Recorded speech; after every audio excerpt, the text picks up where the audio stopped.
that scored this landmark victory at the Enugu State High Court today on behalf of Nnamdi Kanu. The subject of this lawsuit is simply the proscription of IPOB in 2017. Firstly, by the Southeast governors who fired the first salvo on 14 September 2017, followed by the executive decision of the federal government to proscribe IPOB and declare it a terrorist organization. We didn't come to court to contest the judicial proscription. It's a different matter altogether. But the executive decision or executive action taken before the judicial decision. Why? Because such actions are prohibited expressly under Section 42 of the Nigerian Constitution. It's a fundamental right of every Nigerian citizen not to be discriminated against in the exercise of government policies, actions, and decisions. It's clear under Section 42 of the Constitution. A lot of Nigerians are not aware of this, so they let it fly each time the government steps on them through its executive actions or decisions. But we are vigilant to that. So we noted that the action that the Southeast governors took, proscribing IPOB, was an executive action. It was an executive decision, followed 3 days later by the federal government that raised a memo through the Attorney General of the Federation to the President approving the proscription of IPOB and declaration of the group as a terrorist group. All of this together combined constitute the prohibited executive actions or decisions they sought that Section 42 of the Constitution prohibited. It's a fundamental right, meaning you cannot violate it and get away with it. It's a right that is inherent in every Nigerian, in all of us. So our case in chief is that there are other ethnic-tinged organizations across Nigeria that pursue one group interest or the other, political mostly, or commercial. I'm not here to name names. Nigerians know that there is a proliferation of ethnic-tinged organizations. Some of them are even very evidently violent. But the federal government never took any step at all to either proscribe any one of them or to declare any one of them a terrorist group. But it took this proactive step, supported by Southeast governors, in targeting IPOB particularly, because IPOB caters to the interests of the Igbo man and their cousins from the south side of Nigeria. There is no way of denying this.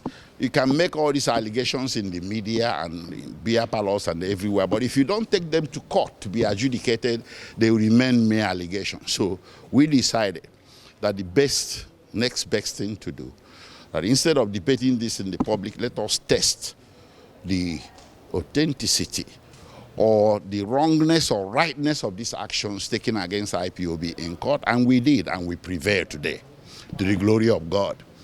So what Thank you. Said the take home from this judgment? One is the fact that 6 years after, you want to take that instead. Yes. To test the potency of that. Well, okay, it's to the glory of Nigerian law that pursuing fundamental rights doesn't have or does not admit of statute or limitations.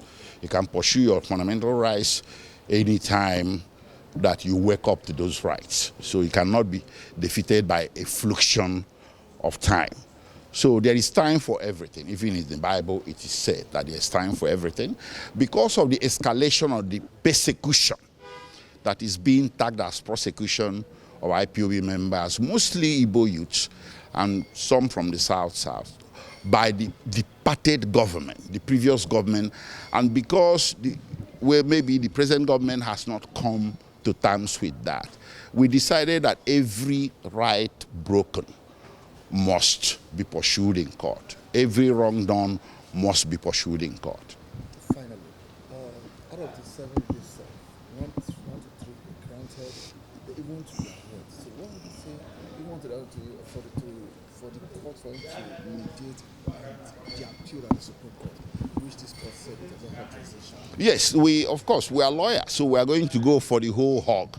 So we asked for a whole lot of reliefs, including stopping the prosecution of Nnamdi Kanu, and it's grantable, but the court declared that it doesn't have jurisdiction to do so. But it proceeded to graciously grant the reliefs that in its wisdom, it felt it has jurisdiction to do so. Number one, it declared as unconstitutional and as a violation of the fundamental rights of Nnamdi Kanu that action of proscription was taking, proscription and declaration of IPOB as a terrorist group violated Section 42 of the Constitution. That's a big win. And then secondly, the judge upheld our argument that self-determination is not a crime and therefore cannot ground the prosecution of any Nigerian who declares an interest in self-determination. And three, the judge granted our relief where we demanded that a public apology is warranted because of these declarations. And finally, the judge granted our relief for monetary compensation, which he tagged at 8 billion naira. Thank you. Finally, literally, interpretation of the outcome of this judgment that the detention of Nnamdi Kanu in the middle of IPOB, that means it's illegal. Because the court has said that no right has anybody to deny anybody's right. So that means that is the import. Correct. Your interpretation is correct, but the court did not go as far as ordering his release.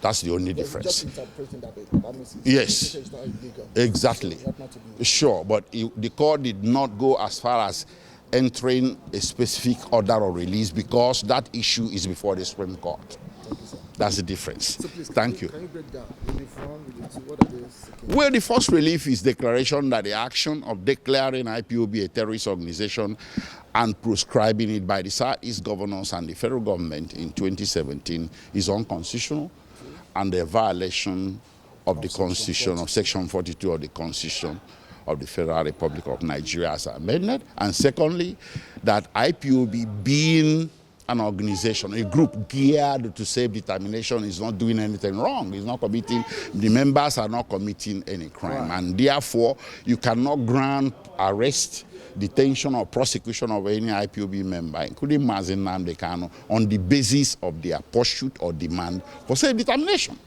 And three, that the proscription of IPOB and declaring it a terrorist organization are so wrong, so egregious, that a public apology is warranted for that action taken by these Southeast governors and the federal government. And finally, that compensatory damages are also warranted and which the judge granted at 8 billion naira. Thank you. So in the totality, the federal government, the federal government of Nigeria, alongside the Southeast governors, are indebted to Nnamdi Kanu in the tune of 8 billion naira.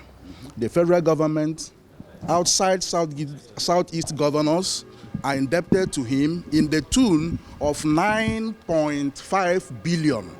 1 billion is hanging at Umuahia, 500 million is hanging at Federal High Court Umuahia. Today, 8 billion is on their head. They are encouraged to be gentle and pay the sum of 9.5 billion to Nnamdi Kanu as soon as possible.